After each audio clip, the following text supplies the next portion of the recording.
नमस्कार। ज़िंदगी तो एक लड़ाई है। लड़ाई में मुख्य दायित्व लेते हैं लड़ने वाले। मुझे लगता है हम सब दर्शक न बनकर लड़ने वालों के साथ मिल जाए। തീർച്ചയായും ലോകം മുഴുവൻ ജീവനെടുത്തുകൊണ്ടിരിക്കുന്ന ഒരു കൊലയാളി വൈറസിനെതിരെ പോരാടിക്കൊണ്ടിരിക്കുകയാണ്. ഈ പോരാട്ടത്തിൽ അവർക്കൊപ്പം നിൽക്കേണ്ടത് നമ്മൾ ലോകം മൊത്തത്തിലുള്ള ജനങ്ങളുടെ കടമയാണ്. ठीक है, हमारे स्वास्थ्य के लिए लड़ने वालों के साथ देना हमारा कर्तव्य है। ये ज़िंदगी तो यहाँ हमें दी है सिर्फ एक ही बारी, वन इनिंग्स। यही इनिंग्स में हमारा पूरा जीवन तो बिताना है। जैसे हमारे राष्ट्रकवि मैथिली शरण गुप्ती जी ने बताया है, यह जन्म हुआ किस अर्थ आहो समझो जिससे यह व्यर्थ न हो. ജീവിതം ഒറ്റ പ്രാവശ്യമേ ഉള്ളൂ, ഒരു ഇന്നിങ്സ്. ആ ഇന്നിങ്സ് അതിൻ്റെ അർത്ഥം മനസ്സിലാക്കുക, അത് വ്യർത്ഥമാക്കാതിരിക്കുക. जीवन बिताने की दो तरीके होते हैं, सिर्फ अपने लिए जीना, अपने लिए, और दूसरा है दूसरों के लिए जीना, മറ്റുള്ളവർക്ക് വേണ്ടി. करेक्ट. अपने लिए जीने वाला क्या करते हैं, वो तो कुछ पैसा कमाते हैं और कुछ खाते हैं, कुछ सोते हैं, या करेक्ट, और एक दिन मर जाते हैं. इन लोगों से समाज के लिए कोई उपयोग नहीं होते हैं. वास्तव में ये लोग जन्म लेते हैं और 25 सालों तक जीते हैं. ഇത്തരം ആൾക്കാർ ജനിക്കുന്നു, 25 വയസ്സ് വരെ ജീവിക്കും, പിന്നീട് 85 വയസ്സ് വരെ ജീവിച്ചിരിക്കുമെങ്കിൽ അത് സത്യത്തിൽ മരിച്ചതിന് സമാനമായിരിക്കും. 85 വയസ്സിൽ മരിച്ചാൽ അവരെ ശവമടക്കം നടത്തും. किसी വേഴ്സിറ്റാലിറ്റി के साथ जीने वाला है ये लोग. ഒരു വ്യത്യാസവും ഇല്ലാതെ, കംപ്ലീറ്റ്ലി മോണോട്ടണസ്. ठीक है, अधिकांश लोग इसी तरह जीवन बिताने वाले हैं. ശരിയാണ്. ये दूसरों के लिए जीने वाले लोग हैं ना, वो तो अमर है. वो हमेशा लड़ने वाला है, दूसरों के लिए लड़ने वाले. करेक्ट. उनके लिए दूसरों का जीवन तो मुख्य है. ये चित्र देखिए, अनुजित हैं. जीते समय सैकड़ों लोगों के जान बचाए हैं. आप लोग समाचार पत्र में शायद पढ़े होंगे. करेक्ट. अब तो उसने अपने निधन के बाद भी अपने अंगों के महादान से वो तो 8 लोगों के जान बचाए हैं. ശരിയാണ്. അനുജിത്ത് കേരളത്തിലാണ് ജീവിച്ചിരുന്നത് എന്നതിൽ നമ്മളിപ്പോൾ അഭിമാനം കൊള്ളുകയാണ്. ये भी देखिए, यहाँ चूजे की हालत क्या है. यह चित्र हमसे क्या कहता है. यहाँ टूटा हुआ जूता चूसे की जान बचाने की सहायता देता है. ഇവിടെ ആരോ ഉപേക്ഷിച്ചതാണ് ഈ പൊട്ടിയ ചെരുപ്പ്. പക്ഷേ ഇപ്പോൾ ഈ ചെരുപ്പ് ഈ കോഴിക്കുഞ്ഞിന് തൻ്റെ ജീവൻ രക്ഷിക്കുന്നതിനുള്ള ഉപാധിയായിരിക്കുകയാണ്. തീർച്ചയായിട്ടും. मर जाने या टूट जाने पर किसी भी वस्तु या व्यक्ति बेकार नहीं बनते. വളരെ ശരിയാണ്. നേരത്തെ നമ്മൾ സൂചിപ്പിച്ചിട്ടുള്ള അനുജിത്ത്, അദ്ദേഹം ഒരു സാധാരണ മനുഷ്യനാണ്, ആം ആദ്മി. മരണത്തിന് ശേഷവും അനുജിത്ത് ഒരുപടി ആൾക്കാരിലൂടെ ഇപ്പോഴും ജീവിച്ചിരിപ്പുണ്ട്. അങ്ങനെയുള്ള ഒട്ടനവധി ആൾക്കാർ ഇന്ന് നമ്മുടെ സമൂഹത്തിൻ്റെ ഇടയിൽ നമുക്ക് കാണാം. हताशा से एक व्यक्ति बैठ गया था पाठ में, हमने पढ़ लिया है कैसे एक अच्छी टिप्पणी बन जाए. ആസ്വാദന ടിപ്പണി കൈസേ ലിഖേ. ഒരു ആസ്വാദനക്കുറിപ്പ് എഴുതുന്നതിൻ്റെ പടവുകൾ എന്തൊക്കെയാണ്, അത് കഴിഞ്ഞ പാഠഭാഗത്ത് നമ്മൾ പഠിച്ചിട്ടുണ്ട്. ഇന്ന് നമുക്ക് ധർമ്മവീർ ഭാരതി എഴുതിയിട്ടുള്ള ടൂട്ടാ പഹ്യ എന്ന് പേരുള്ള ഒരു കവിത നമുക്ക് പഠിക്കാം. അതിൻ്റെ ആസ്വാദനക്കുറിപ്പ് തയ്യാറാക്കാം. टूटा पहिया नामक कविता हिंदी के मशहूर कवि धर्मवीर भारती की है. उनका जन्म हुआ है इलाहाबाद में 1926 दिसंबर में और उनका निधन हुआ है 1997 सितंबर 4 को. उनकी भाषा शैली के बारे में ज़रा देखें. भारती की कविता की बनावट की मुख्य विशेषता यही है कि एक वैष्णवता है दैविകം, या एंड दूसरा है पावनता, പ്യൂരിറ്റി, करेक्ट, एंड हल्की रोमांटिकता भी है റൊമാൻറ്റികത, या അല്പപ്രണയം എന്ന് നമുക്ക് പറയാം. കാൽപ്പനികത. ഏതൊക്കെയാണ് ധർമ്മവീർ ഭാരതിയുടെ കവിതകളിലെ മുഖ്യ സവിശേഷതകൾ? वैष्णवता, पावनता, हल्की रोमांटिकता, ये इनकी कविता की विशेषता है. श्री धर्मवीर भारती बहुमुखी प्रतिभा संपन्न साहित्यकार हैं. वे प्रयोगवादी कवि के रूप में विख्यात हैं. टूटा पहिया श्री धर्मवीर भारती की बहुचर्चित कविता है.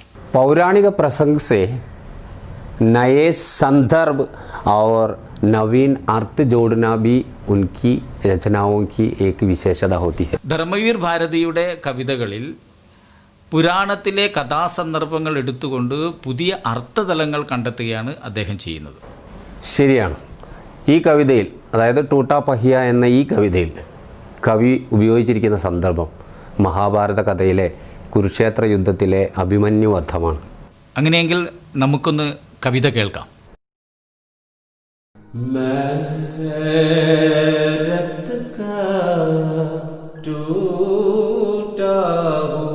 पहिया हूँ लेकिन मुझे फेंको मत, क्या जाने कब इस दुरूह चक्रव्यूह में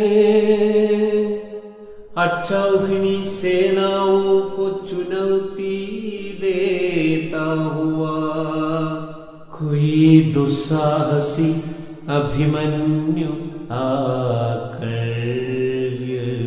जाए. अपने पक्ष को असत्य जानते हुए भी बड़े बड़े महारथी अकेली निहत्ती आवाज को अपने ब्रह्मास्त्रों से कुचल देना चाहे, तब मैं रथ का टूटा हुआ पहिया उसके हाथों में ब्रह्मास्त्रों से लोहा ले सकता हूँ. मैं रथ का टूटा हुआ पहिया हूँ लेकिन मुझे फेंको मत. इतिहासों की सामूहिक गति सहसा छूटी पड़ जाने पर क्या जाने सच्चाई टूटे हुए पहियों का आश्रय. चुनौती, दुस्साहसी, निहत्ती, लोहा लेना, सहसा, इतिहास, झूठी पड़ जाना.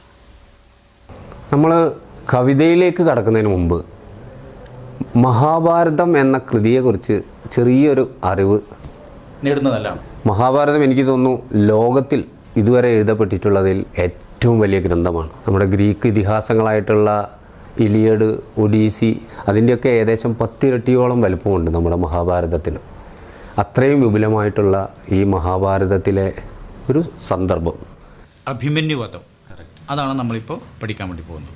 ഇവിടെ കുരുക്ഷേത്ര യുദ്ധം എന്ന് നേരത്തെ സൂചിപ്പിച്ചിട്ടുണ്ട്. ആരൊക്കെ തമ്മിലാണ് കുരുക്ഷേത്ര യുദ്ധം നടന്നിട്ടുള്ളത്? പാണ്ഡവരും കൗരവരും തമ്മിലാണ് യുദ്ധം നടന്നിട്ടുള്ളത്. ഈ യുദ്ധത്തോ പാണ്ഡവ और കൗരവ് के बीच में हुआ है. ഇതിനെ ധർമ്മയുദ്ധം എന്ന പേരിലും വിളിക്കുന്നുണ്ട്. ഉസ് യുദ്ധ കോ ക്യോം ധർമ്മയുദ്ധ कहते हैं? എന്തുകൊണ്ടാണ് ധർമ്മയുദ്ധം എന്ന് പറയാൻ കാരണം? നിരവധി റൂൾസ് നിയമങ്ങൾ അടിസ്ഥാനപ്പെടുത്തി ഉള്ള ഒരു യുദ്ധമായിരുന്നു ഇത്. ഏറ്റവും ഉത്കൃഷ്ടമായി തീരുന്നത് അതിലെ നിയമങ്ങളാണെന്ന് പറഞ്ഞു. ഈ നിയമങ്ങളിൽ ചിലത് പ്രത്യേകിച്ചും അറിഞ്ഞിരിക്കേണ്ടതുണ്ട്. കാരണം ഈ കവിത, നമ്മുടെ ധർമ്മവീർ ഭാരതിയുടെ ഈ കവിത സത്യത്തിൽ make rules and break rules ഈ സിദ്ധാന്തത്തെ അടിസ്ഥാനമാക്കിയിട്ടുള്ളതാണ്. ഇതിലെ നിയമത്തിൽ ഒന്ന് ഈക്വൽ ടു ഈക്വൽ ആണ്. സമാൻ ലോകം കെ ബീച്ച് മേ യുദ്ധ ഹോനാ ചാഹിയെ. കൃത്യമായ സമയക്രമമുണ്ട് യുദ്ധത്തിന്. സമയ കാ പാലൻ കർണ ഒരു നിയമം. അതുപോലെ ഈ സെലസ്റ്റിയൽ വെപ്പൺസ്, ദിവ്യായുധങ്ങൾ, അതൊന്നും തന്നെ സാധാരണ ജനങ്ങളുടെ നേരെ, സാധാരണ പോരാളികളുടെ എതിരായിട്ട് ഉപയോഗിക്കാൻ പാടില്ല. മറ്റൊന്ന്, കീഴടങ്ങിയ പോരാളിയെ മുറിവേൽപ്പിക്കുവാനോ കൊല്ലുവാനോ പാടില്ല. ഇതിലെ ഏറ്റവും പ്രധാനപ്പെട്ട ഒരു ക്ലോഷർ, അതായത് നിരായുധനായ, ആയുധമില്ലാത്ത ഒരു വ്യക്തിയോട് ഒരിക്കൽ പോലും മറ്റുള്ളവർ യുദ്ധം ചെയ്യാൻ പാടില്ല. അതുതന്നെയാണ് ധർമ്മവീർ ഭാരതിയുടെ ഈ ടൂട്ടാ പഹ്യ എന്ന കവിതയുടെ സന്ദർഭം. നിരായുധനായ അഭിമന്യുവിനെ ഈ ബ്രഹ്മാസ്ത്രങ്ങൾ ഉപയോഗിച്ചുകൊണ്ട് ചവിട്ടി മതിക്കാൻ ശ്രമിക്കുന്ന ഒരു കഥാ തന്തുവാണ് ഇവിടെ ധർമ്മവീർ ഭാരതി പ്രയോഗിച്ചത്. ബഡേ ബഡേ മഹാരഥി അകേലി നിഹത്തി ആവാസ് കോ അപ്നെ ബ്രഹ്മാസ്ത്രം സെ കുചൽ ദേനാ ചാഹത്തെ ഹൈ. കൃത്യമായി ആ വരികൾ അദ്ദേഹം കവിതയിൽ സൂചിപ്പിക്കുന്നുണ്ട്. നിരായുധനായിട്ടുള്ള അഭിമന്യുവിനെ കൗരവരൊന്നടങ്കം വളഞ്ഞു നിന്ന് ആക്രമിക്കുന്ന, അവൻ്റെ ജീവൻ എടുക്കാൻ വേണ്ടി നടത്തുന്ന ഒരു വലിയ ശ്രമം അത് ഈ കവിതയിലുടനീളം അദ്ദേഹം സൂചിപ്പിക്കുന്നുണ്ട്. ഈ ബ്രഹ്മാസ്ത്രം എന്ന് പറഞ്ഞതുകൊണ്ട് എന്താണ് ഉദ്ദേശിക്കുന്നത്? അഭിമന്യു സത്യം പറഞ്ഞാൽ 16 വയസ്സ് മാത്രം പ്രായമുള്ള ഒരു ബാലനാണ്. അവൻ ഈ ചക്രവ്യൂഹത്തിൽപ്പെട്ട് നിരായുധനായി പോകുന്ന സമയത്ത് അദ്ദേഹത്തിനെതിരായിട്ട് ഉപയോഗിക്കുന്നത് സെലസ്റ്റിയൽ വെപ്പണായിട്ടുള്ള, ദിവ്യായുധമായിട്ടുള്ള വലിയ ആയുധമാണ് അഭിമന്യുവിനെതിരായി ഉപയോഗിക്കുന്നത്. അതെ, ആ ബാലകനെതിരെ പ്രയോഗിക്കുന്നത് ബ്രഹ്മാസ്ത്രമാണ്. ചക്രവ്യൂഹം എന്താണ്? ചക്രവ്യൂഹം ചക്രവ്യൂഹം ഒരു സേനാ വിന്യാസമാണ്. അതെ, വളരെ ദുരൂഹതകളുള്ള ഒരു പ്രത്യേക രീതിയിൽ സൈന്യത്തെ വിന്യസിക്കപ്പെട്ടിട്ടുള്ളതിനാണ് നമ്മൾ ഇങ്ങനെ ചക്രവ്യൂഹം എന്ന് പറയുന്നത്. സാധാരണ സോൾജേഴ്സിന് അതിൻ്റെ ഉള്ളിൽ കയറി പുറത്തേക്ക് ഇറങ്ങാൻ വേണ്ടി ഒരിക്കലും പറ്റില്ല. അങ്ങനെ ഒരു ദുരൂഹതയുള്ള ഒരു സേനാവിന്യാസമാണ് ചക്രവ്യൂഹം. നമ്മുടെ കവിതയിൽ പറയുന്നുണ്ട് ദുരൂഹ ചക്രവ്യൂഹം എന്നാണ്. മിസ്റ്റീരിയസ് ആണ്, നിഗൂഢമാണ്. അതിൻ്റെ ഉള്ളിൽ എന്താവും, അതിൻ്റെ ഉള്ളിൽ നിന്ന് എങ്ങനെ പുറത്ത് കടക്കാനാവും എന്നൊക്കെ അറിയുന്ന ആളുകൾ വളരെ കുറവാണ്. ये अक्षौहिणी सेना माने क्या है? अक्षौहिणी सेना के बारे में हमारी पाठ्य पुस्तक में पृष्ठ संख्या 29 में ठीक तरह से बताया है. यहाँ अभिमन्यु को दुस्साहसी कहा गया है. ये क्यों? साहस आप जानते हैं ധൈര്യം. ദുസ്സാഹസ് മാനെ വരും വരായികളെ പറ്റി ചിന്തിക്കാതെ ധൈര്യം കാണിക്കുക, അതിസാഹസം കാണിക്കുക. അങ്ങനെയുള്ളൊരു വ്യക്തിയാണ് ഈ 16 വയസ്സ് പ്രായമുള്ള നമ്മുടെ अभिमन्यु. इस कविता में देखिए, बड़े बड़े महारथी अकेली निहत्ती आवास को अपने ब्रह्मास्त्रों से कुचल देना चाहते हैं. यहाँ बड़े बड़े महारथी माने क्या हैं? इस कविता में जो महारथियों के बारे में बताया है वो कौरव पक्ष के महापुरुष द्रोणाचार्य और भीष्माचार्य जैसे महालोग हैं. इवड़े ദ്രോണാചാര്യർ, ഭീഷ്മാചാര്യർ, അതുപോലെ കൃപാചാര്യർ തുടങ്ങിയ ഉന്നത വ്യക്തിത്വങ്ങളെയാണ് പ്രതിപാദിച്ചിരിക്കുന്നത്. ഇവർ സത്യത്തിനും നീതിക്കും വേണ്ടി നിലകൊള്ളേണ്ടവരാണ്. പക്ഷേ ഇവിടെ ഇതല്ല സംഭവിക്കുന്നത്. നിയമം കാ പാലൻ കർണ ദായിത്വ ഹൈ, ലേക്കിൻ യഹാം ऐसा नहीं होता है. ഓക്കെ, ഇവിടെ പ്രതിപാദിച്ചിരിക്കുന്നത് യുദ്ധക്കളത്തിൽ നിരായുധനായിരിക്കുന്ന അകേലി നിഹത്തി आवास को अपने ब्रह्मास्त्रों से कुचल देना चाहते हैं ये महारथी लोग. അതെ, ഇവിടെ അഭിമന്യുവിനെ ചവിട്ടി മെതിക്കാൻ അല്ലെങ്കിൽ അഭിമന്യുവിനെ ഇല്ലാതാക്കാൻ വേണ്ടിയിട്ടാണ് ഈ മഹാരഥന്മാരൊക്കെ ശ്രമിച്ചിരിക്കുന്നത്. कौरव पक्ष के साथ महारथी मिलकर अभिमन्यु को ख़त्म करने की कोशिश करते हैं. हम നമ്മുടെ നിയമങ്ങളുടെ എല്ലാ ലംഘനവും ഈ യുദ്ധത്തിൽ നടന്നുകൊണ്ടിരിക്കുകയാണ്. महाभारत युद्ध में अधर्म और अत्याचार का विरोध करते हुए दुस्साहसी अभिमन्यु ने टूटे पहिए से कौरवों की अक्षौहिणी सेनाओं का सामना किया था। अपने पक्ष को असत्य जानते हुए भी महाभारत युद्ध में बड़े बड़े महारथियों ने मिलकर निरायुध अभिमन्यु पर हमला किया था। किसी ने भी अभिमन्यु की असहाय आवाज़ पर ध्यान नहीं दिया। यहाँ कोई दुस्साहसी अभिमन्यु कहा गया है। क्यों में हम कोई अभिमन्यु कहा गया है? हमने बताया है ये तो एक सिंबॉलिक कविता है, प्रतीकात्मक कविता है। महाभारत में जो अभिमन्यु के बारे में बताया है वो सिर्फ अकेले एक ही अभिमन्यु है, लेकिन इस कविता में तो कोई अभिमन्यु के बारे में बताया है। ഈ അനീതിക്കും അധർമ്മങ്ങൾക്കുമൊക്കെ പോരാടുന്ന ഈ തലമുറയിൽപ്പെട്ട ഏതെങ്കിലും മനസാക്ഷിയുള്ള മാനവ മൂല്യബോധമുള്ള പോരാളികളെ ആയിരിക്കും ഇവിടെ ഉദ്ദേശിക്കുന്നത്, കവി ഉദ്ദേശിക്കുന്നത്। യെസ്, अभिमन्यु जैसे अधर्म से लड़ने वाले बहुत अधिक लोग हमारे समाज में हैं। कवि ने उनके बारे में यहाँ कहा है। अर्थात यहाँ अभिमन्यु कोई आम जनता या समाज के कमजोर आदमी का प्रतीक होता है। അതെ, സാധാരണക്കാരായ ജനങ്ങൾ അനീതിക്കും അധർമ്മത്തിനുമെതിരായി ചിലപ്പോൾ അധികാരവർഗത്തിൻ്റെ ചൂഷണത്തിനെതിരെ അല്ലെങ്കിൽ പ്രകൃതി ചൂഷണത്തിനെതിരെയും ചിലപ്പോൾ പോരാടും। സമൂഹത്തിലെ ഏത് തരം ചൂഷണത്തിനുമെതിരായി നിലകൊള്ളുന്ന അഭിമന്യുമാരെയാണ് ഇവിടെ കവി സൂചിപ്പിക്കുന്നത്। ज़रा ये वीडियो देखिए, इसमें भी एक अभिमन्यु को आप देखेंगे।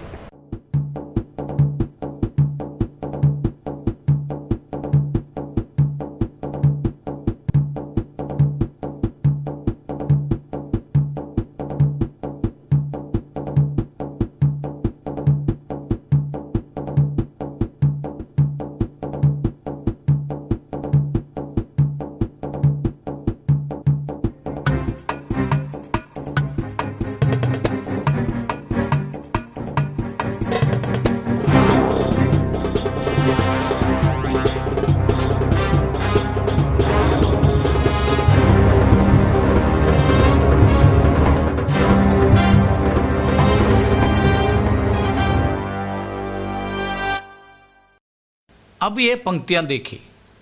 क्या जाने सच्चाई टूटे हुए पहियों का आश्रय ले।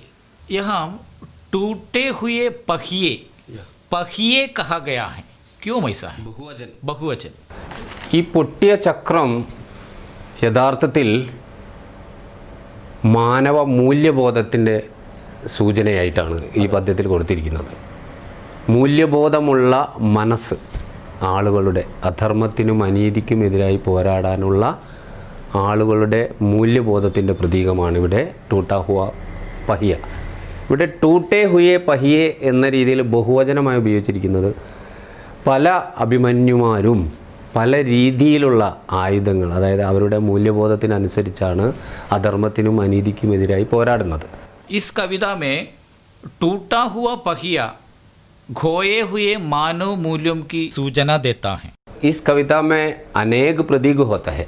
ठीक है, बहुत अधिक प्रतीक हैं। चक्रव्यूह, चक्रव्यूह अधिकार का, अधिकार, ये शोषक वर्ग का अधिकार का प्रतीक होता है। और महारथी, ये शोषक वर्ग या शासक वर्ग, हाँ है ना। ब्रह्मास्त्र, ब्रह्मास्त्र वो शोषण है असल। शोषण ही, हाँ, ओके, ओके। टूटा पहिया, टूटा पहिया तो मैंने पहले बताया है, यह मानव मूल्यों का प्रतीक है। लघु मानव का भी प्रतीक हो सकता है, या आम आदमी, आम आदमी। या।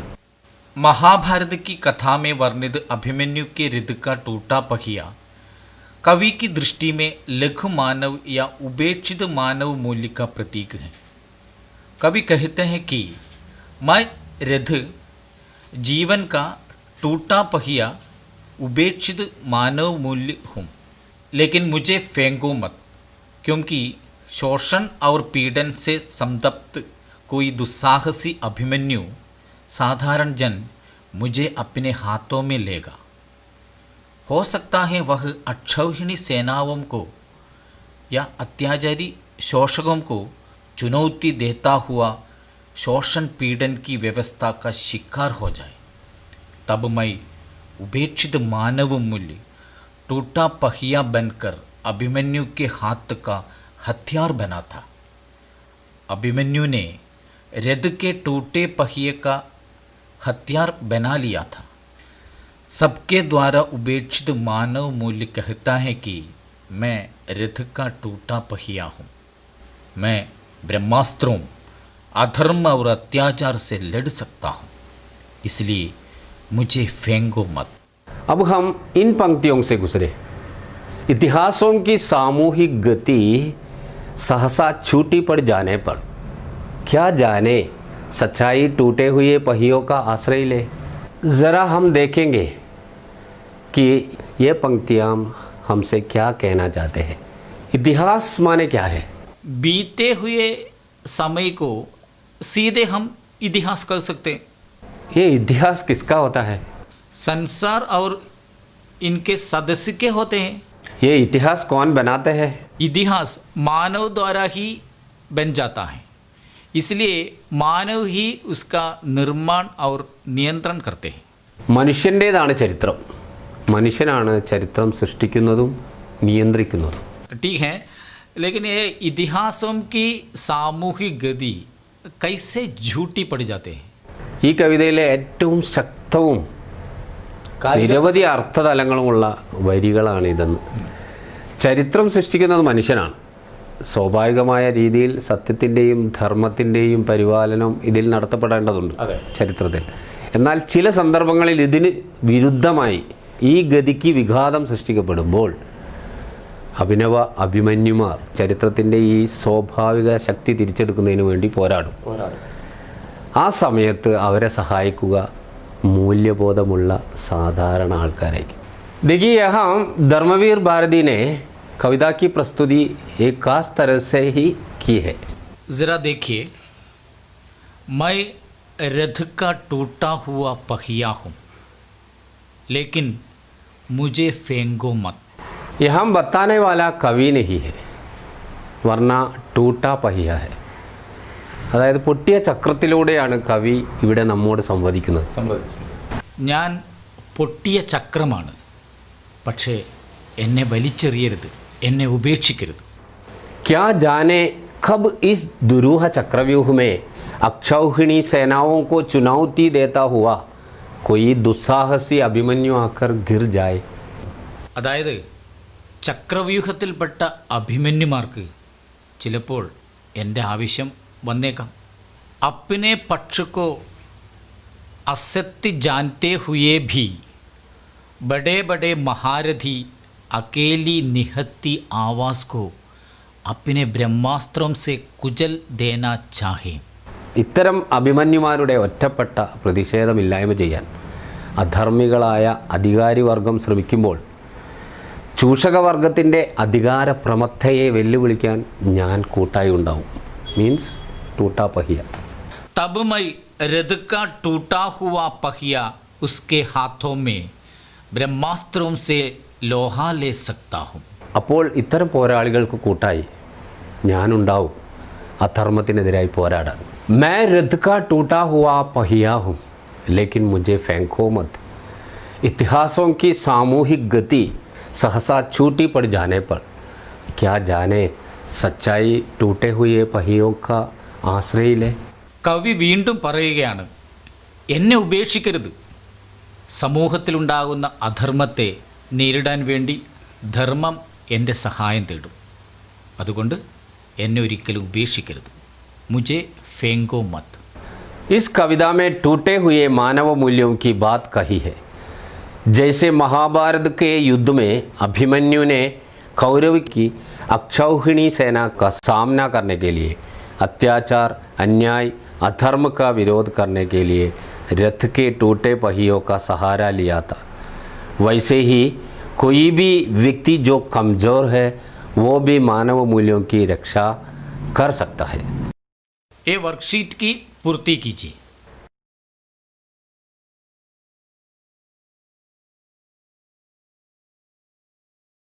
तो हमने हम कवि और उनकी भाषा शैली आदि के बारे में चर्चा की है.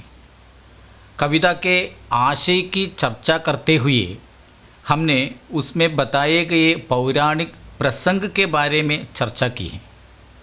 कविता की विशेषताओं के बारे में चर्चा करते प्रतीकात्मकता तथा प्रतीकों के बारे में बताए हैं। कविता की प्रासंगिकता के बारे में चर्चा की है। कविता की शिल्पपट या रूपपरक विशेषता के बारे में भी चर्चा की है। अब आप इस कविता की आस्वादन टिप्पणी बहुत आसानी से लिख सकते हैं। അപ്പോൾ നമ്മൾ വളരെ വിശദമായിട്ട് ഈ കവിതയെക്കുറിച്ച് പഠിച്ചു കഴിഞ്ഞു. നമ്മൾ കവി പരിചയം നടത്തി, അതുപോലെ തന്നെ കവിതയെ വിശദമായി പരിചയപ്പെട്ടു. കവിതയുടെ പൗരാണിക സന്ദർഭത്തെക്കുറിച്ചും അതിൻ്റെ പ്രാസംഗികതയെക്കുറിച്ചും ഒക്കെ നമ്മൾ വളരെ വിശദമായി മനസ്സിലാക്കി. അപ്പോൾ ഇനി ഈ കവിതയുടെ ഒരു മനോഹരമായ ടിപ്പണി തയ്യാറാക്കാൻ നിങ്ങൾക്കാവും എന്നതിൽ ഞങ്ങൾക്ക് തീരെ സംശയമില്ല. തന്നിട്ടുള്ള വർക്ക്ഷീറ്റുകൾ പൂർത്തീകരിക്കുക. പിന്നെ അതുപോലെ നമ്മുടെ ടിപ്പണി തയ്യാറാക്കാൻ മറക്കരുതേ. അതെ. ഓക്കെ, ധന്യവാദ്.